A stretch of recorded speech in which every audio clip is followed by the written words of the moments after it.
My name is Danny, and this is Ale and Agony. Happy New Year! I don't know about you, but I'm feeling 22.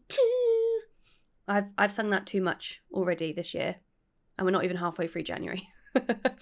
Let's start with the ale of this week's episode. I am drinking a can of, I believe it's called Libertine. It's a black IPA. I don't know. I got it in my Brewdog box. Libertine. Libertine. Libertine? Not Libertine. Ugh, I'm drinking that. Before we get into today's case, I wanted to say thank you because I got a 5-star rating over on Spotify. If you don't know, you can now add a rating to podcasts over on Spotify. And on top of that good news, just before Christmas, we hit the big 1,000 downloads, which was my goal for the year. So thank you so much. And with a new year comes a bit of a change. So uploads shall be changing to Fridays going forward because I currently stream on Twitch on a Wednesday. And it's just not been very practical to try and upload on the same day that I stream. So now it's going to be every other Friday. So get yourself cozy because I will be telling you about the case of Joanna Dennehy. So let's crack it open.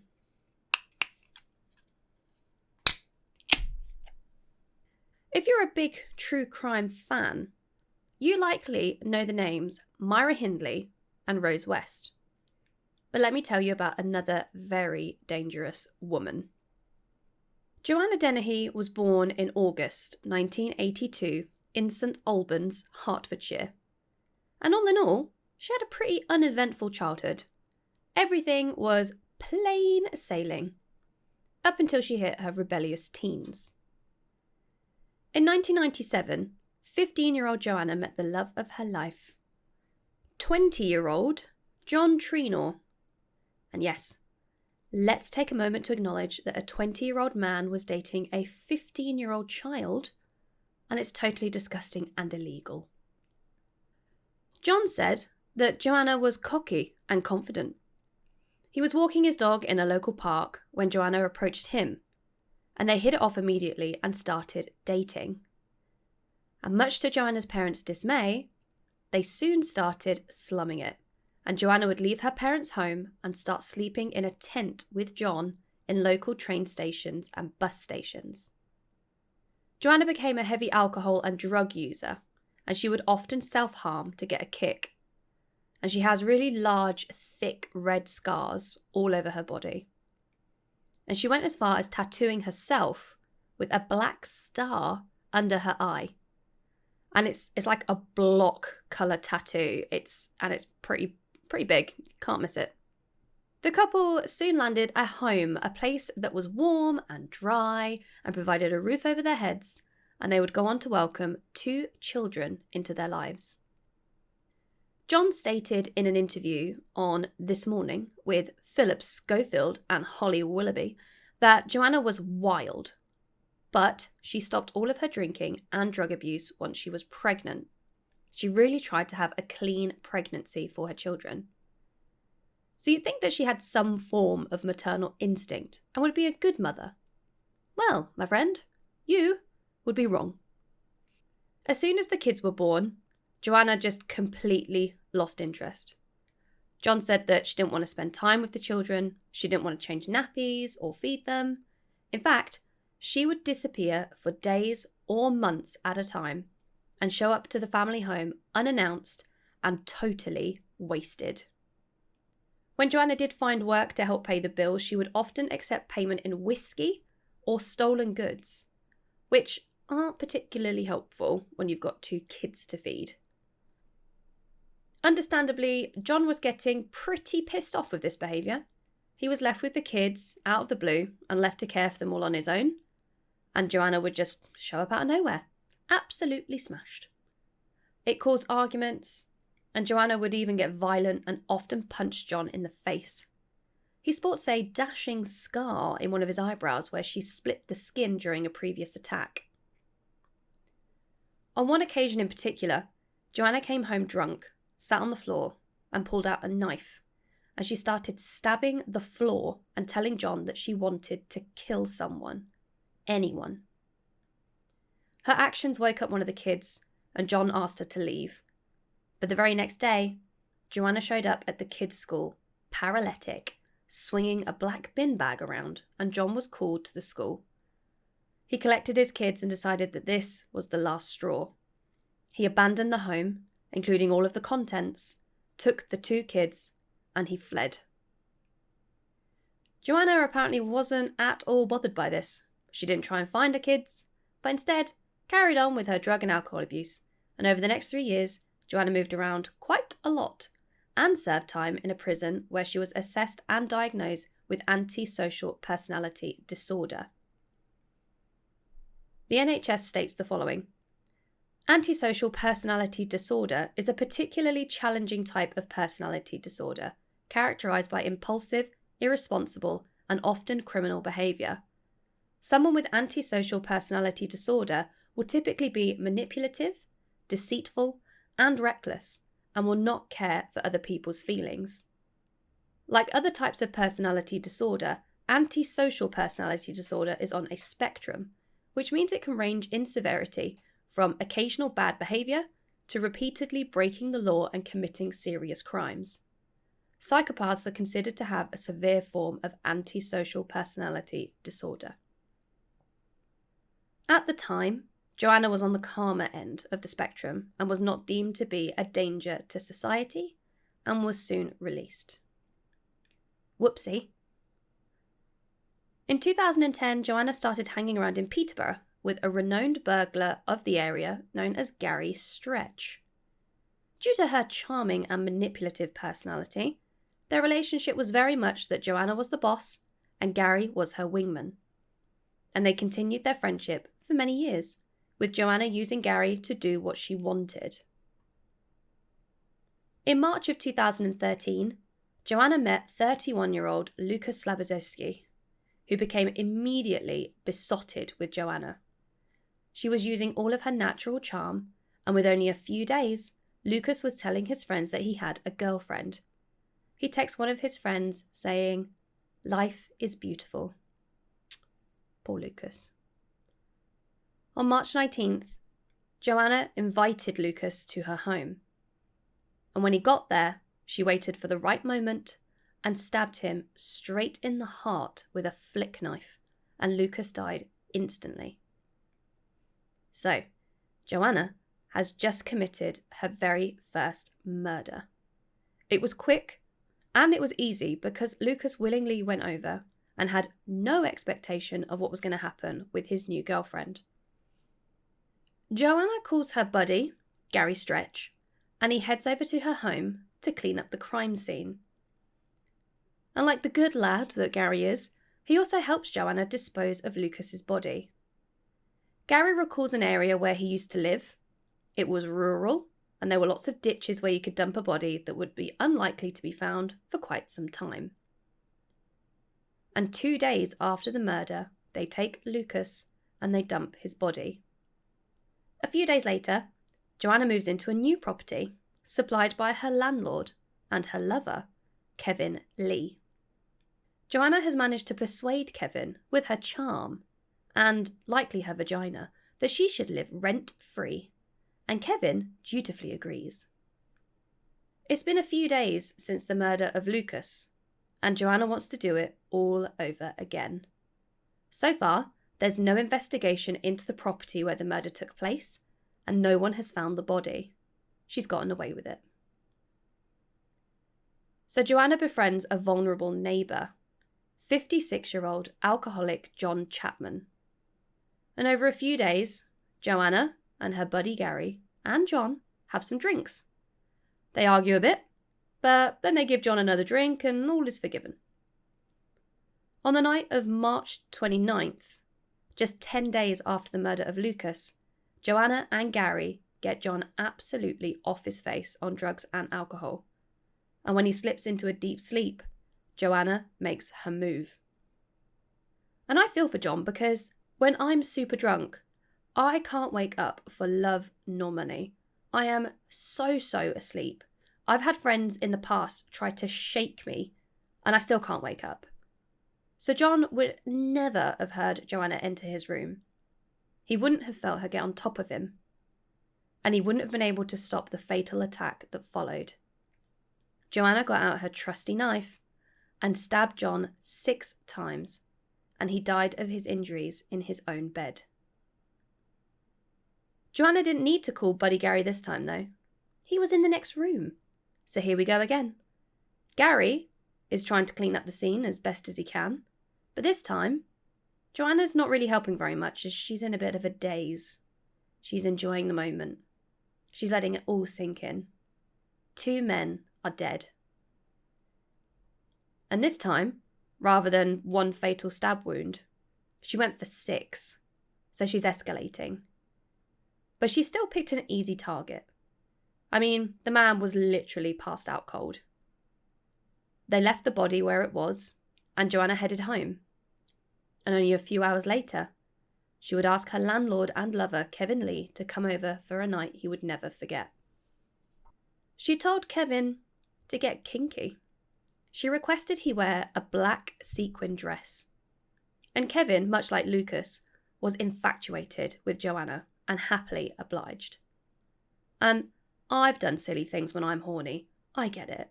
No judgment here, my friend. When he turned up to her house, they moved through to the bedroom, and as Joanna got on top of him, she pulled her knife out from under the pillow and stabbed him multiple times. And Kevin did not survive. Joanna had now killed 3 men in 10 days. 2 men, all in the space of only a few hours. She was elated, and the frenzy had begun. With body number 3, Gary's getting a bit tired. He called his mate Leslie Layton to give him a hand with this one. So Joanna, Gary, and the newbie, Leslie, took Kevin's body to a remote ditch to dump his body.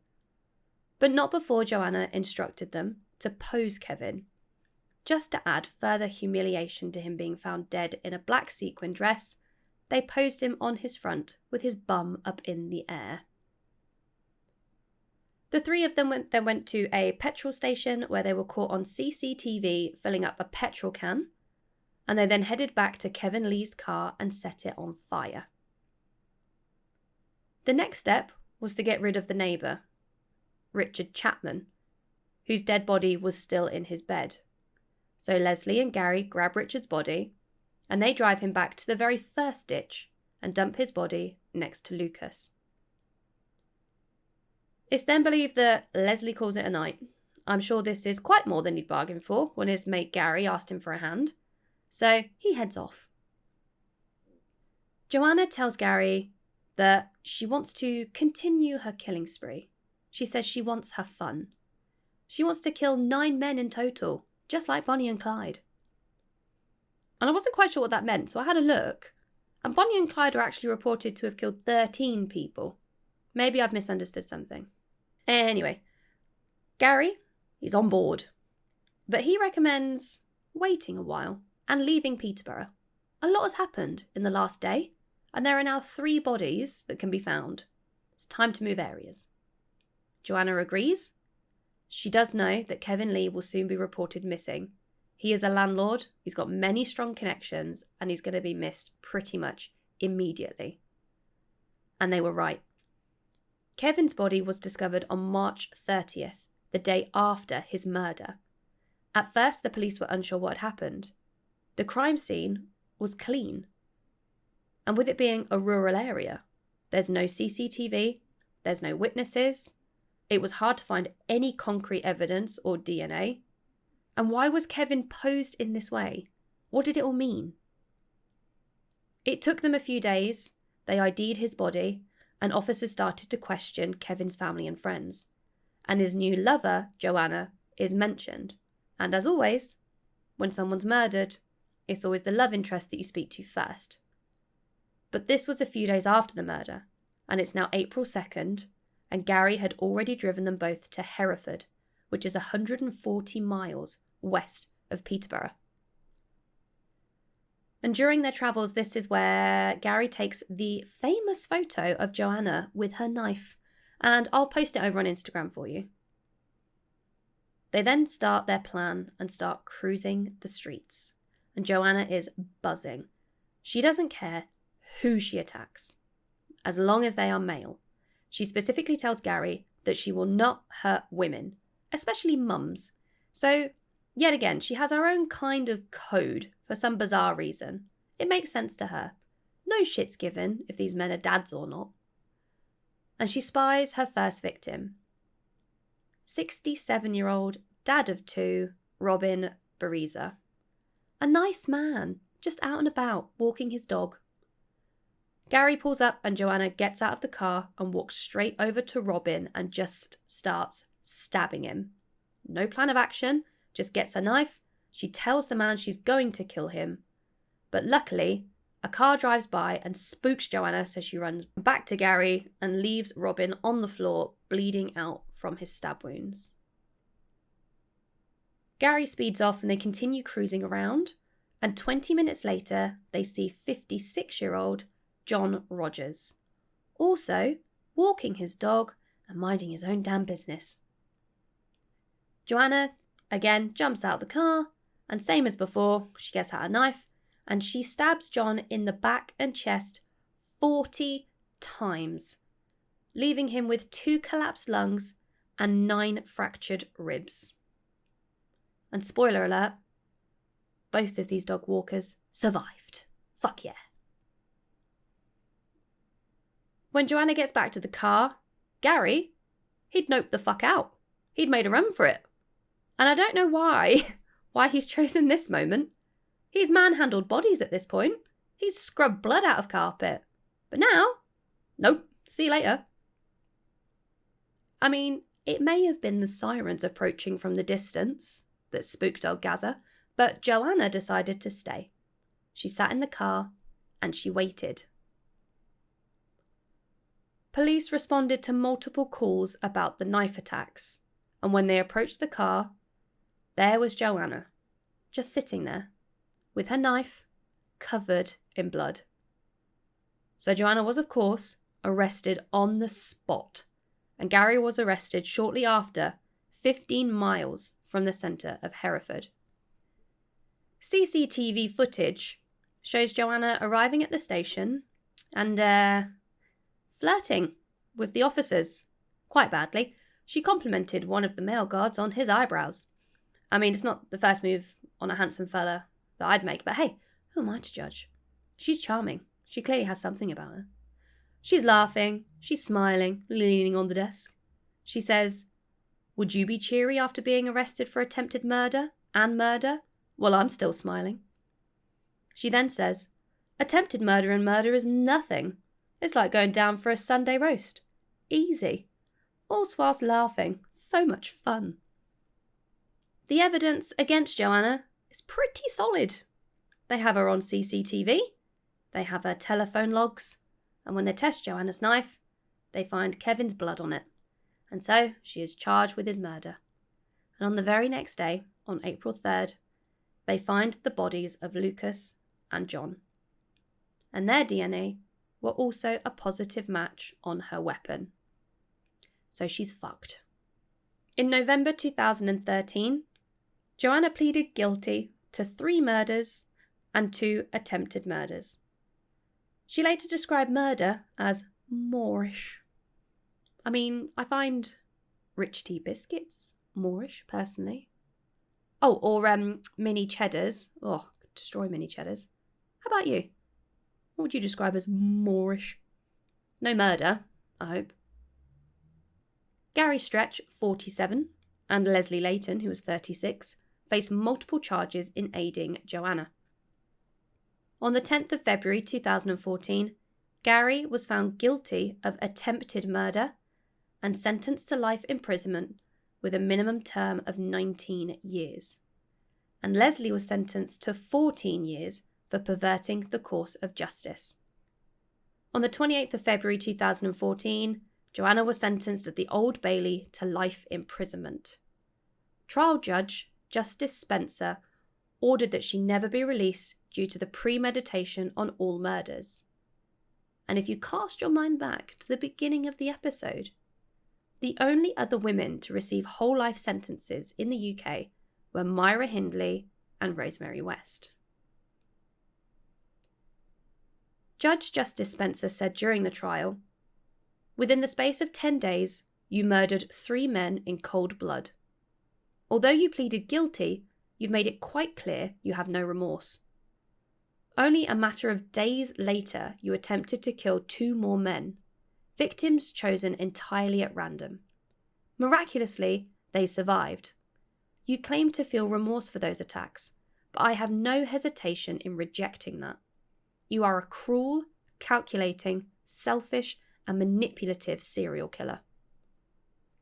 It also turned out that Joanna was under probation at the time of the murders for owning a dangerous dog, which means that she should have been monitored to a certain extent. But it's revealed that the staff dealing with her case were inexperienced. And wouldn't that just forever haunt you if you were one of those staff members?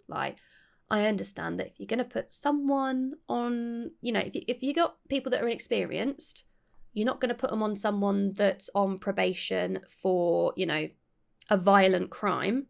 Putting them on someone on probation for owning a dangerous dog, probably makes sense, but fucking hell, ooh. Fun fact, Joanna wrote in her diary while she was on remand before the trial, and she wrote down, on paper, her plans of escaping. She was going to kill a prison guard, chop off their finger, and use it to get out of the biometric system in the prison. And because of this, she was placed in solitary confinement from September 2013 to September 2015, which was over a year after her sentencing. In 2018, Joanna found love with fellow inmate Hayley Palmer, who was serving 16 years for robbery. And later that year, like all young couples do, they tried to kill themselves in a suicide pact, but were unsuccessful.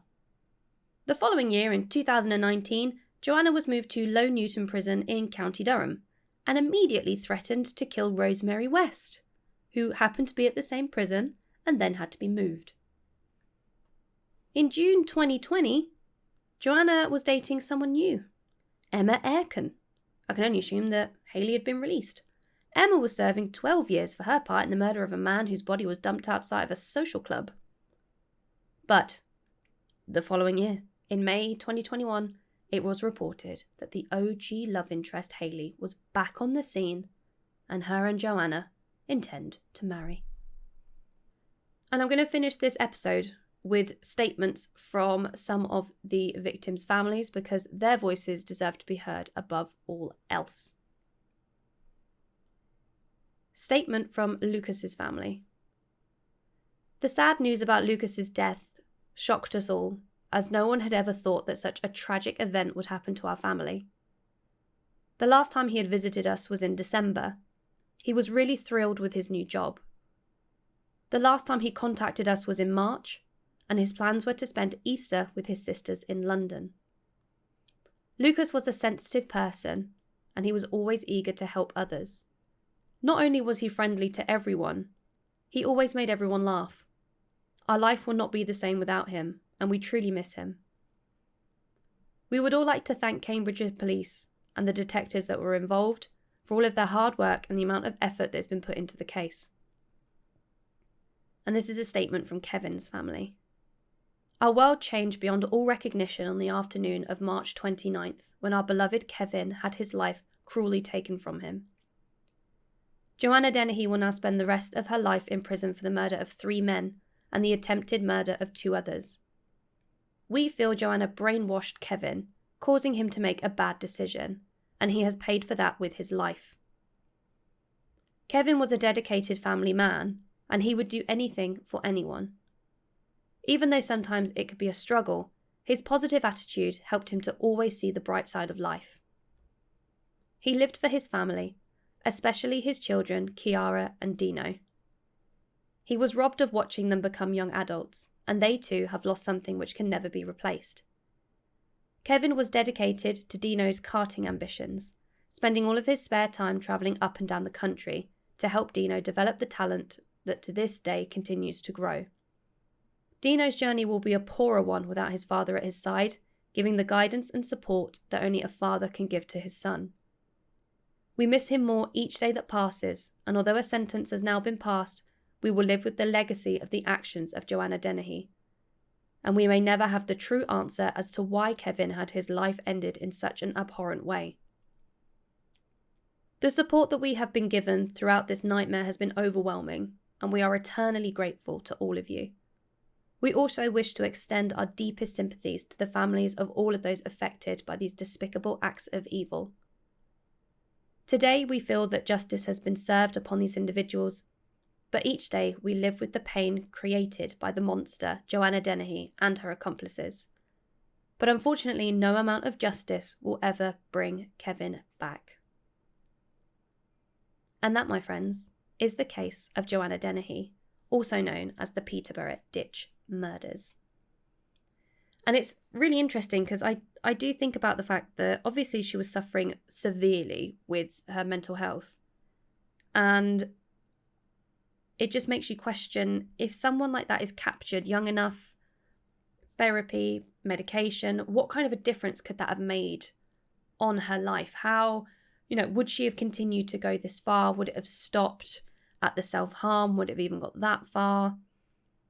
I honestly don't know. But yeah, she's a scary lady to just, be so hyped up, jumping out of a car, just literally anyone at all, as long as they've got a dick, just, running up to him, stabbing him multiple times, jumping back in the car, being absolutely high off of it, wanting to go on to the next one. And like, Gary, what in the world? Like, what did she offer him? Like, she must have done something for him. Like, I don't know what. You wouldn't just be at someone's beck and call unless he was scared of her. It would make sense if he was scared because he's literally seen her kill people. He's mopped up the scene. He's got rid of the body. Like, she's clearly mentally unhinged. So, I don't know, maybe he was just absolutely fucking petrified. I don't know. I've got no idea. Oh, but let's take it back to the beginning. How was my ale? This is bitter. I've never really had a black IPA before. It's unusual. It's, I don't know if I could drink like a whole pint of it. Like, I'm glad it's in a small can. It's in like a 330ml can. So it's in a stubby. So I'm glad that it's a small one. I don't know whether or not I could drink a full pint. Or if I did, I probably wouldn't want another one. It's not a session ale, but it is nice. I do like it. It's unusual, and it's like when you look in, it's like as dark as a porter. It's really dark. But I got another can in with the box, so I'll drink that as well at some point. I mean, it'd be rude not to. In this episode show notes, you will find the link to sources and documents that I used for this week's episode, and you can find updates about new episodes over on Twitter and Instagram. And I'll be sure to post the photos of this case over on the Instagram page. And both pages can be found under Ale and Agony. If you want to support the show and you have some spare cash that you would like to throw at me and support the show, then you can find me over on Patreon at patreon.com/aleandagony. And Patreon is where you'll get access to some cheeky bonus content every Monday. If you can't support the show with that dollar bill, you can support me in loads of ways for free, including leaving a review on Apple Podcasts. You can rate me on Spotify. You can share an episode with a friend. Or you can mention the show across your social media platforms. I would of course be grateful for any feedback. And if you have any requests or stories to share, you can contact me on aleandagony@gmail.com. Thank you so much for spending this time with me. Welcome to 2022, and well done on getting through to the end. I hope to catch you in the next episode. Goodbye, my friends.